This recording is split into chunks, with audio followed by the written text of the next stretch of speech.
The private dining room sat on the top floor of the tallest restaurant in the city, behind 2 sets of reinforced doors and 6 men who never smiled. Inside, crystal glasses caught the candlelight, and the air carried the smell of aged wine and something colder underneath it. Something that felt like danger dressed up as elegance. Everyone in that room understood who Daniel Kane was, even if his name was rarely spoken above a whisper. He did not raise his voice. He did not need to. A single look from him could empty a room faster than any shout.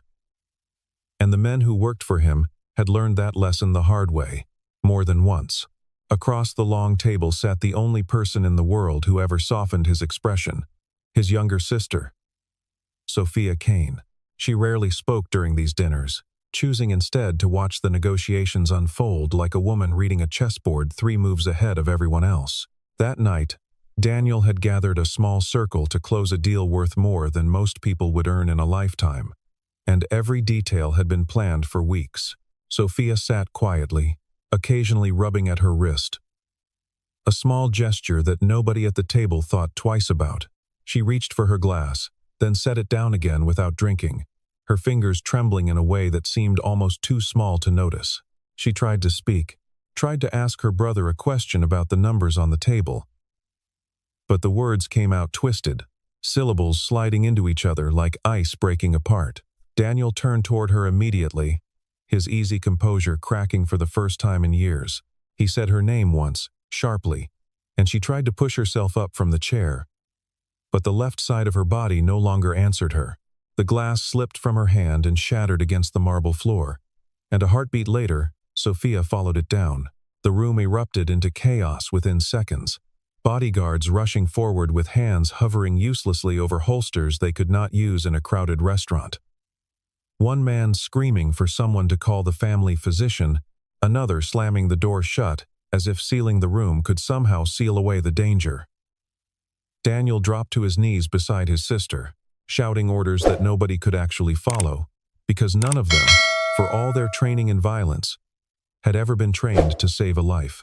Outside in the service corridor, a waiter named Elias Mercer heard the commotion through the swinging kitchen doors and set down the tray of food he had been carrying without a second thought. He pushed through the crowd of bodyguards before anyone could stop him, his eyes moving over Sophia's body with the practiced speed of a man who had once done this for a living, noting the slack on one side of her face, the way her right hand had curled inward, the shallow, uneven rhythm of her breathing. He knelt down without asking permission from anyone in that room, which was, by itself, an act of enormous risk. A bodyguard grabbed his shoulder and yanked him backward, and Elias looked up at the man with a calm that unsettled everyone watching. "If you do not let me check her in the next 10 seconds, he said, "you may lose her forever." The room went silent, and for one long moment, nobody moved. Not even Daniel Kane, the man who had never once in his adult life waited for permission to act. Elias began his assessment, checking her pupils, her breathing, the strength on each side of her body, his hands moving with a precision that belonged to someone who had done this 1,000 times before, under far worse conditions. Within seconds, he understood exactly what he was looking at, and the knowledge settled into his chest like a stone. This was not a simple fainting spell brought on by wine or exhaustion. This had the unmistakable signature of an acute stroke, the kind that stole minutes of a person's life with every second that passed unaddressed. And somewhere in the back of his mind, an old and painful memory stirred awake. He glanced at his watch, then looked up at the man kneeling across from him. A stranger in an expensive suit who happened to control half the underworld of the city. "We only have a few minutes," Elias said, and something in his voice made even the most hardened men in that room understand that he was not exaggerating. For a moment, nobody in that room moved at all, as if the words themselves had frozen everyone in place. Daniel Kane stared at the stranger kneeling beside his sister, a man in a plain black uniform who had walked into the most private room in the building, as though he belonged there, and some part of him understood that arguing further would cost precious seconds neither of them could afford. He had built his entire life on reading people quickly, on knowing within a heartbeat who could be trusted and who could not, and every instinct he possessed told him that this waiter, whoever he truly was telling the truth. Somewhere behind him, One of his men reached again when he out of pure reflex, uncertain of what else to do with his hands. Daniel raised 2 fingers without turning his head, and the man froze instantly, lowering his arm back to his side. It was a small gesture, but in that room, it carried the weight of a decision that would change everything that followed. Nobody in that restaurant knew the first thing about the man in the plain black uniform who now had his hands on Sophia Kane's wrist, and that ignorance was, in its own strange way, the reason he had been allowed to survive the last 30 seconds. Elias Mercer was 39 years old, a single father who had spent the last several years stitching together a living from whatever work he could find, waiting tables at night and repairing medical equipment during the day whenever a clinic or a small practice needed an extra set of hands. He owned no car worth mentioning, wore clothes that had seen better years, and kept almost no friendships outside the walls of his small apartment, where his life revolved around one simple goal: keeping food on the table and his child cared for. Nobody who saw him carrying plates through that restaurant could have guessed that he had once stood inside emergency rooms, making decisions that determined whether a person lived or died within minutes of arrival. Years earlier, Elias had worked with an elite emergency medical response unit, the kind of team that got called in when seconds mattered more than anything else in the world. He had watched people die from strokes that could have been caught and treated if only the person beside them had recognized the warning signs early enough, and that memory had carved something permanent into the way he moved through emergencies, a discipline that never fully left him, even after everything else in his life had fallen apart. Something had happened, years before this dinner, that pushed him out of that world entirely. A wound he carried quietly and never spoke about to anyone, not even the people closest to him. Since then, he had built a life defined by silence and invisibility. The kind of existence where nobody asked questions and nobody expected much from him at all. His days followed a rhythm that most people never noticed, waking before dawn to fix a broken infusion pump for a small clinic across town, spending the afternoon on his feet, and arriving at the restaurant each evening, exhausted before his shift had even begun. He rarely spoke about the years he had spent inside emergency rooms, and when coworkers asked why a man with his steady hands and sharp instincts was carrying trays instead of working in a hospital, he simply told them he preferred a quieter life. It was not entirely a lie. There was a kind of peace in being overlooked, in moving through the world without anyone expecting greatness from him, even if that peace had been born out of loss rather than choice. He kept a single photograph tucked into his wallet, worn soft at the corners from years of handling, a reminder of exactly why he still got up every single morning, no matter how tired his body had become. Whatever he had lost in that old career, he told himself, he had not lost everything. And some nights that thought was the only thing that let him sleep. Back in the present, Elias took control of the room with the same quiet authority he had used years earlier, instructing someone to call for an ambulance immediately, and refusing to let anyone give Sophia water or move her into a position that could worsen her condition. He kept his fingers on her pulse, watching her chest rise and fall, tracking every subtle shift in her breathing as the seconds dragged past like hours. Daniel Kane studied him with narrowed eyes, suspicion cutting through his fear for just a moment. "Who are you?" he asked, his voice low and dangerous even in a moment of crisis. Elias did not lift his gaze from Sophia's face. "Someone trying to save your sister," he answered. And the simplicity of that answer landed harder than any explanation could have. One of the bodyguards moved to pull Elias away, uncertain of this stranger's intentions, but Daniel raised a hand and stopped him before he could finish the motion. Something about the calm in this man's hands told him more than words ever could. And Daniel understood, on some instinctive level, that this waiter was doing something none of his trained men could do. Sophia's responses began to weaken, her eyelids fluttering shut for longer stretches, and Elias felt the situation sliding further into danger with every passing minute. He called for a route to the nearest hospital, only to be told that traffic and the restaurant's own security procedures would slow them down by precious minutes they did not have. Elias offered another option instead, a faster and riskier path that depended entirely on Daniel's willingness to trust a stranger with his sister's life. "What if she dies?" Daniel demanded, his composure finally beginning to crack under the weight of what was happening in front of him. Elias looked him directly in the eyes, refusing to flinch from the question or the man asking it. "Then you can kill me afterward," he said. And something about the steadiness of his voice convinced Daniel more than any promise could have. Within moments, Daniel gave the order that would have been unthinkable an hour earlier, commanding his entire convoy of vehicles to clear a path through the city so that Elias could get his sister to a hospital before it was too late. The convoy tore through the city streets with a speed that made other drivers scatter out of the way, engines roaring and horns blaring, as black sedans forced a corridor through traffic that should have taken 20 minutes to clear. Sophia lay across the back seat, her head resting in Elias's lap, and he kept his eyes fixed on her vital signs, while his hands worked with steady precision to keep her stable during every hard turn the driver made. Daniel sat pressed against the opposite door, watching the man who had appeared out of nowhere and taken command of the most important moment of his life, unable to decide whether to trust him or fear him. The silence between them stretched thin and taut, broken only by the sound of the engine and Sophia's shallow, uneven breathing. Daniel finally asked where Elias had learned medicine, his voice sharp with a suspicion he could no longer contain. Elias avoided the question, offering only a brief and vague answer that did nothing to satisfy the older man's curiosity. That evasiveness only deepened Daniel's unease, planting a seed of doubt that this waiter might not be exactly what he appeared to be.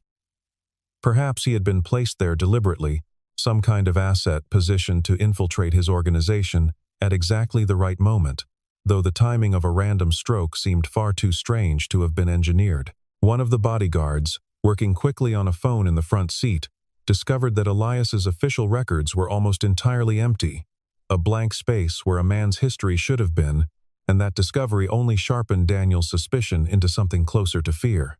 Inside the moving vehicle, Elias continued treating Sophia exactly as his training had once taught him, monitoring every fluctuation in her condition, with a focus that shut out everything else happening around him. He instructed the driver to take an alternate route, one that avoided a notorious intersection prone to gridlock at that hour. And one of the bodyguards immediately objected, unwilling to take orders from a man they had never met before that night. Elias's response was calm but unmistakably firm. "If you want her to live, listen to me," he said. And for the first time in longer than anyone in that car could remember, Daniel Kane watched someone outside his organization give direct orders to his own men and win the argument without a fight. Sophia's breathing hitched once, sharply, and Elias leaned forward instantly, checking her airway with quick, practiced fingers while the car swayed hard around a corner. Daniel's hand tightened around the door handle until his knuckles went pale, watching a stranger perform the exact motions that a room full of trained bodyguards had been utterly unable to manage only minutes earlier. He wanted to ask a dozen more questions, wanted to demand every detail of who this man really was, and why fate had placed him in that restaurant on this particular night of all nights. But something about the focus on Elias's face told him the questions would have to wait. For the first time in longer than he could remember, Daniel Kane simply sat still and let someone else carry the weight of a decision that could mean life or death. Daniel gave a single nod, and the driver obeyed without another word of protest. When they finally reached the hospital, the medical team took over from Elias with practiced efficiency, wheeling Sophia through the emergency doors, while a young doctor turned back to ask a single, urgent question. "Who identified the first signs?" she asked, scanning the small crowd gathered in the entrance. Elias stepped forward, and after a few rapid questions about what he had observed and when, the doctor's expression shifted into something like quiet respect, recognizing immediately that this stranger had handled the crisis with textbook precision. Elias wanted none of the credit for it. "Just save her," he said simply, and turned away before anyone could ask him anything else. Elias stayed nearby as well, though he kept his distance from Daniel, choosing instead a plastic chair near the far wall where he could watch the doors without intruding on the older man's silence. He had spent enough time in hospital corridors to understand exactly how heavy that kind of waiting could feel, how the minutes stretched and folded in on themselves until a person lost all sense of how much time had actually passed. Somewhere in that stillness, old memories rose to the surface uninvited, faces of patients he had once treated, some who had lived and some who had not, and the particular ache of standing outside a door while someone else's fate was decided without him. He did not try to comfort Daniel, sensing correctly that the man would not have welcomed it, and instead simply remained present, a quiet witness to a kind of fear that money and power had never prepared Daniel Kane to face. Daniel remained standing outside the operating room for what felt like an eternity, a man who had never once in his adult life bowed his head to anyone, now utterly powerless in a hallway that smelled of antiseptic and fear. Every phone call he could make, every threat he could issue, every resource his organization commanded meant absolutely nothing in that moment, and the realization sat heavily on his shoulders. After what felt like hours, a doctor finally emerged from behind the double doors, her expression tired but not without hope. And she found Daniel's eyes across the waiting room. "That waiter of yours," she said quietly, "bought us the time we needed to save her life." Sophia survived the most dangerous hours following her stroke. And as the immediate crisis faded, Daniel's mind turned toward the mystery of the man who had saved her. He ordered a deeper investigation into Elias Mercer, unwilling to accept a blank file as the full story of anyone who had come this close to his family. What his people found told a very different story than the quiet, threadbare life Elias currently lived. Years earlier, Elias had belonged to a specialized emergency response unit, one that handled the most severe trauma cases in the region, and he had built a reputation for identifying neurological emergencies faster than almost anyone else on his team. Then, without warning or explanation in the official record, that career had simply ended, the file closing abruptly on a story that clearly had more chapters than anyone was willing to write down. Daniel became convinced that Elias was hiding something significant, some piece of his past that did not want to be found. Elias, for his part, had no interest in revisiting any of it, wanting only to collect whatever payment he was owed for the night's work and disappear back into the anonymity he had built for himself. But Sophia had other plans. When she finally regained enough strength to speak clearly, one of her first requests was to see the man who had saved her life. And when Elias stepped quietly into her hospital room, she looked at him with eyes still heavy with exhaustion and said that she remembered him. He told her simply that her being alive was all that mattered. "Are you a doctor?" she asked, and he shook his head. "Not anymore," he answered. And something in the weight of those two words made her want to know everything else he was not saying.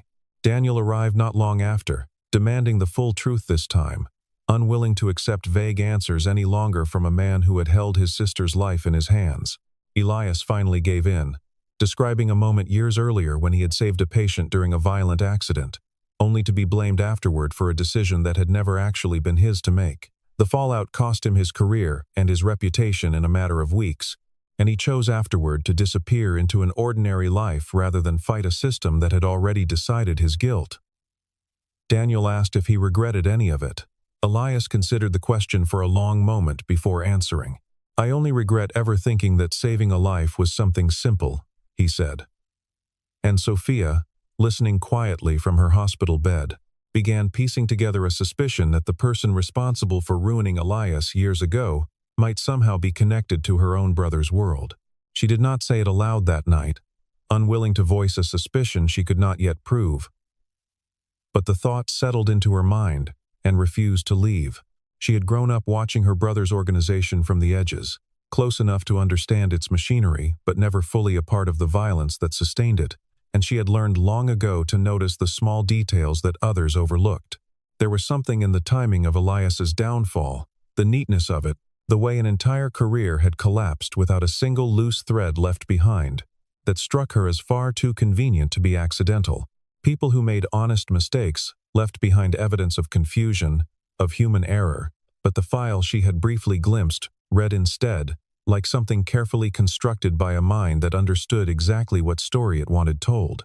She resolved, quietly, and without telling anyone, to find out who had written that story. What began as a story of medical crisis slowly shifted into something closer to a mystery. And Sophia, still recovering but sharp as ever, began quietly digging through old records on her own. She discovered inconsistencies in the file that had once documented Elias's downfall, small details that did not add up the way an honest accident report should. Daniel noticed the same irregularities during his own investigation, and both of them arrived independently at a name neither of them expected to find at the center of it: Victor Soren, the very financial advisor who had served at Daniel's side for years. Victor, it turned out, had once manipulated a supply chain responsible for distributing medical equipment and pharmaceuticals, using it as a quiet channel for something far more illegal than anyone had suspected at the time. Elias had stumbled onto evidence of the wrongdoing purely by accident, doing nothing more than his job, and had been made into the fall guy to protect the operation before it could unravel. Victor had believed that chapter of his life was permanently closed, buried under years of silence, and a ruined man's disappearance from public life. Elias walking back into that world through the unlikeliest of doors. A restaurant dinner gone wrong threatened to tear that silence apart. Daniel began watching Victor with new eyes, unable to shake the growing suspicion that the man he had trusted for years might be exactly the kind of traitor he had spent his career learning to detect in others. Meanwhile, in the quiet hours of Sophia's recovery, she and Elias found themselves talking more than either of them had planned, their conversations stretching longer each time he visited.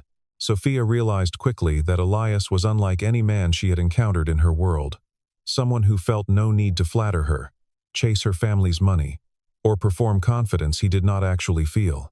He simply wanted to return to the quiet, ordinary life he had built for himself, and that lack of ambition felt, strangely, like the most honest thing anyone had ever shown her.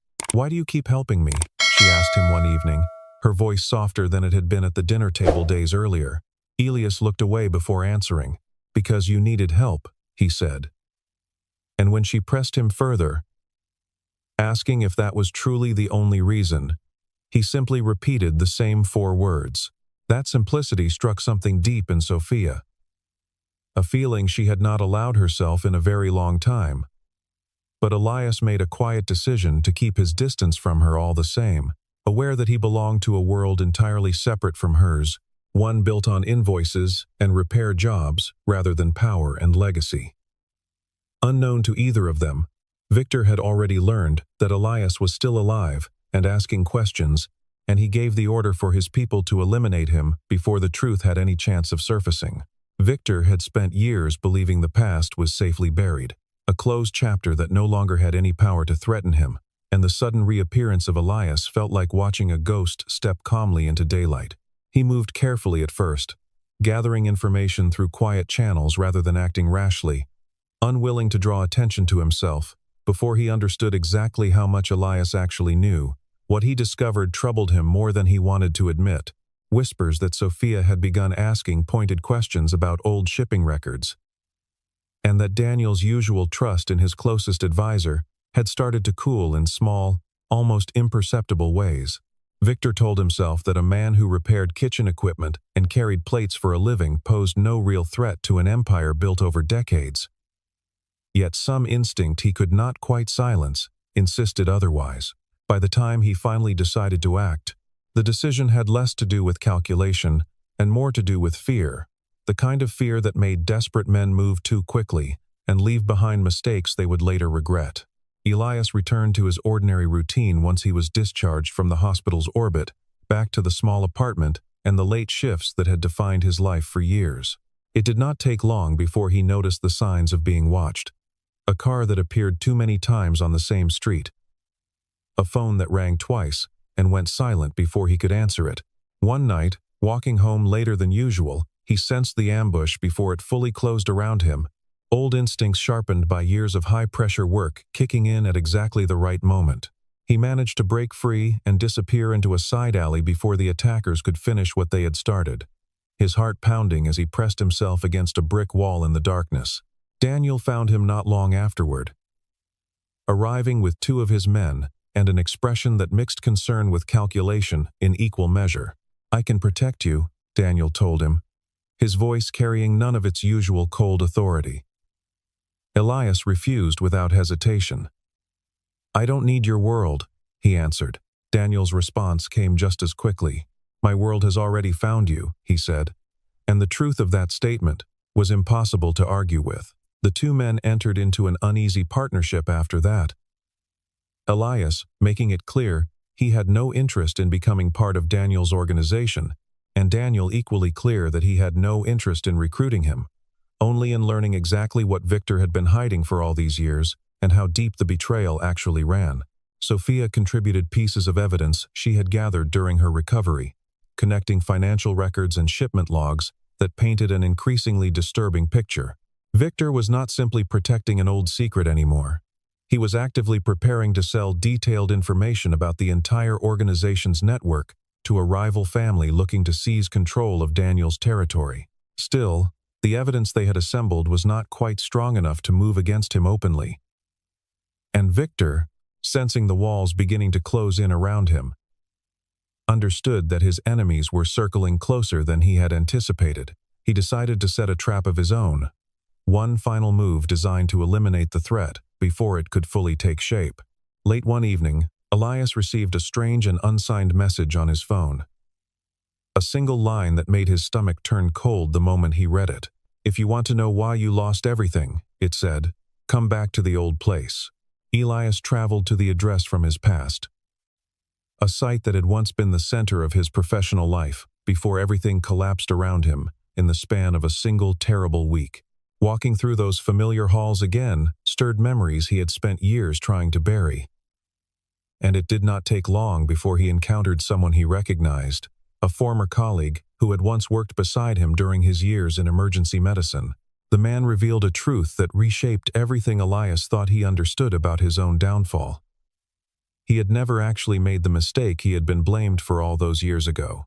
The emergency response system itself had been deliberately compromised, a critical file altered, and a life-saving decision quietly changed after Elias had already made the correct call. Victor Soren had orchestrated the entire cover-up from behind the scenes, and Elias, lacking any proof at the time, had simply been the most convenient person to sacrifice. His old colleague handed him a copy of the original data, records that had somehow survived the years untouched, proof that could finally clear his name if it ever reached the right hands.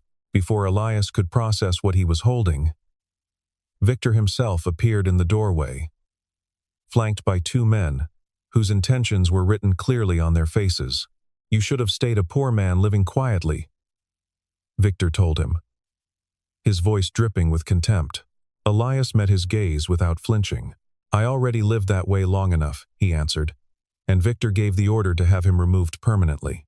A violent confrontation broke out in the narrow hallway, chaos and shouting filling a space that had once been dedicated to saving lives. And just as the odds seemed to turn against Elias, Daniel arrived with his own men close behind him. Daniel chose not to kill Victor immediately, despite every instinct urging him to end the man's life on the spot for his years of betrayal. He wanted Victor to speak first, to lay bare the full extent of what he had done before facing whatever punishment awaited him. Sophia, working from a separate angle, uncovered one more crucial piece of the puzzle, confirming that Victor had indeed been the architect of the scheme that destroyed Elias's career years earlier, all in service of hiding a covert shipping operation that had been generating illegal profits for far longer than anyone suspected. But as the confrontation reached its peak, Victor delivered one final revelation meant to shatter everyone in that room.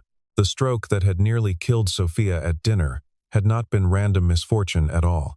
She had been poisoned deliberately days before that fateful meal, and the collapse everyone witnessed was simply the poison finally taking hold. The room fell into a heavy, disbelieving silence at Victor's words, and Elias found his mind racing back to that first chaotic night at the restaurant, replaying every detail with fresh eyes. Certain symptoms had never quite matched the textbook presentation of a stroke.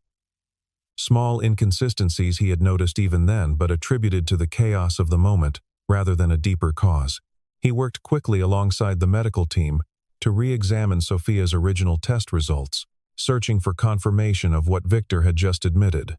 Daniel's composure finally shattered completely, a rage building in him that threatened to consume everyone standing nearby, and he moved to end every life connected to the conspiracy on the spot.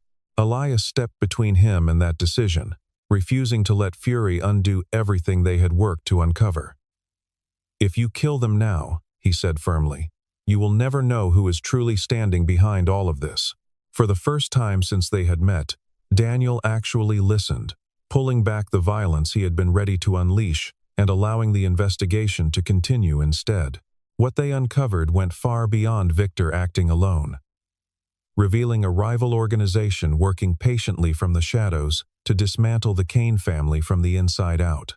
Sophia had become a target specifically because she held access to certain protected family assets that no one else in the organization could reach, making her removal a strategic move rather than random cruelty. Elias continued supporting her recovery in the weeks that followed, but the relationship between them had shifted into something neither of them fully understood yet. Sophia began to see the wounds hidden beneath Elias's calm exterior, the quiet grief he carried from everything he had lost, while Elias came to understand that Sophia was not the untouchable figure her family name suggested, but a woman trapped inside a world she had never actually chosen for herself. One evening, as the weight of everything they had survived settled between them, Sophia reached for Elias's hand and held it firmly. "If I survive all of this," she told him quietly, "I want you to be the first person I see." Elias said nothing in return, but he did not pull his hand away, and that silence carried more meaning than any words could have offered. Daniel prepared to confront Victor directly, ready to end the conflict through the kind of violence that had built and sustained his entire empire. But Elias proposed a different approach entirely. Rather than striking first, he suggested letting Victor expose himself, drawing out a confession that could be recorded and used against him permanently. Sophia agreed to serve as bait for the plan, positioning herself where Victor could reach her, while appearing far more vulnerable than she truly was.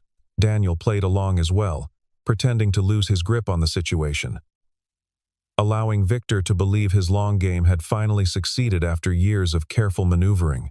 Convinced that victory was finally within reach, Victor began speaking freely, revealing details of his betrayal that he never would have admitted under direct pressure, every word captured and preserved for exactly the purpose Daniel intended.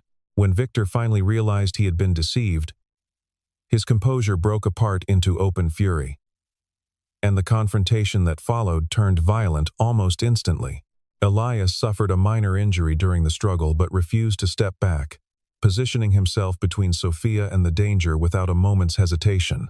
Daniel finally faced Victor directly, years of buried resentment rising to the surface all at once. Victor sneered through his own defeat, unable to resist one final insult. "Is a poor man like him really worth all of this?" he asked, gesturing toward Elias with open contempt. Daniel turned to look at the man who had saved his sister's life without asking for anything in return, and his answer came without hesitation. "No," he said. "He is worth more than every wealthy man who ever betrayed me." Victor was subdued shortly after, his long betrayal finally brought into the light after years of careful concealment. But the victory left Daniel changed in ways he had not expected. He no longer wanted to continue building his life around the same violence and fear that had defined it for so long. And in the weeks that followed, he began systematically cutting away the most dangerous elements of his organization, piece by piece. Sophia made her own decision as well, choosing to step back entirely from the world of crime that had shaped her family for generations. Elias found himself facing a choice of his own, one that had been quietly building since the night everything began. He could return to the quiet, invisible life he had built for himself after losing everything years ago, safely distant from a world that had nearly cost him his life more than once, or he could reclaim the skills and purpose he had once believed were gone forever. Not long after, a respected hospital in the city sent him a formal offer, inviting him to return to the kind of work he had walked away from so many years before. In the end, Elias chose neither of the extreme paths laid out in front of him. He did not join Daniel's world, and he did not suddenly become a wealthy man overnight, simply because of one extraordinary night at a restaurant. Instead, he chose something quieter and more lasting. A path built on the very thing he had once been forced to abandon. A small training center for emergency response opened its doors months later, and Elias stood at the center of it, teaching ordinary people how to recognize the earliest signs of a medical crisis and how to act before it was too late. Daniel provided part of the funding needed to get the center running, but Elias insisted firmly that his name never appear anywhere on the building, unwilling to let charity replace the credit that belonged to his own hard work. Sophia made a full recovery in the months that followed, slowly rebuilding her strength through therapy and patience, until the tremors and weakness that had haunted her early recovery faded entirely. She began constructing an entirely new life for herself, one no longer defined by her brother's empire or the fear that came with it. She and Elias grew closer during that time, but their connection developed slowly, without the rushed intensity people often expect from stories that begin with one person saving another's life. What grew between them instead was something steadier, built on quiet respect earned over difficult months rather than sudden passion. One afternoon, Sophia found Elias standing just outside the training center after a long day of teaching, and she asked him a question that had clearly been sitting with her for some time. "Do you still think of yourself as someone who failed?" she asked. Elias smiled, the expression easy and unguarded, in a way it rarely had been before that night at the restaurant. "No," he answered simply. "Then who do you think you are now?" she asked. Watching him carefully, Elias turned to look through the window at the group of students inside. Ordinary people, learning skills that might someday let them save a stranger's life, just as he once had. "Someone who finally understands what he is still capable of," he said. And Sophia reached out and took his hand without another word passing between them. In the distance, standing near the edge of the parking lot, Daniel watched the two of them together, saying nothing at all. He simply allowed himself a small, quiet smile before turning and walking away, leaving them to the life they had built for themselves. Elias had once believed his life effectively ended the day he lost his career. Convinced that he had been reduced to nothing more than a poor man working himself to exhaustion, just to survive another week. He had accepted that fate quietly, telling himself it was simply the price of a mistake that was never truly his own. But one ordinary night, a dinner that should have unfolded like 100 others before it, changed the entire trajectory of his life in ways he could never have predicted. He saved the life of a woman he had never met, and in the process, that same woman helped him rediscover something he had long believed was permanently lost: his own sense of purpose. Her powerful brother, a man who had spent his entire life believing that strength and control were the only things that truly mattered, was forced to confront a very different truth in the process. A person's worth was never measured by the size of his fortune, the reach of his influence, or the number of people who lowered their eyes in his presence. It was measured instead in the moment he chose to stand up when everyone around him remained frozen in fear, refusing to look away from what needed to be done. And on that chaotic night, surrounded by armed men who had no idea what to do, Elias Mercer had stood up anyway. Not for money, not for power, but because a life was hanging in the balance, and he was the only one in that room who knew how to save it. That night, the most powerful man in the room lost control of everything happening around him. But a poor man, one the world had long since stopped noticing, finally found his way back to control over his own life.